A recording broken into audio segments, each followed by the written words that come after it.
Before we get started, we would like to point out some key features to the clamp lid.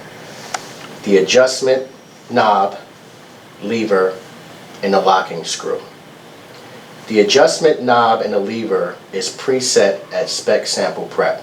There is no need to loosen or tighten the adjustment knob.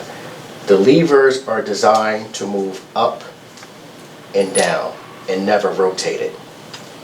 The adjustment screw must be loose before the lid is placed on the clamp, and it must be tightened to secure the samples when the sample is placed in the clamp. Today we're going to demonstrate how to properly secure a sample in the 1600 MiniG clamp. We'll use a titer plate as an example. Place the titer plate in the clamp.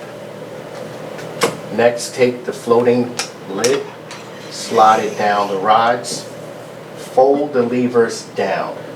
Do not turn the levers or rotate them or touch the preset adjustment knob.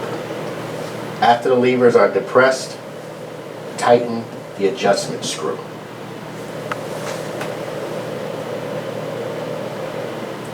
To remove the sample, unloosen the adjustment screw and pull the levers up to remove the lid.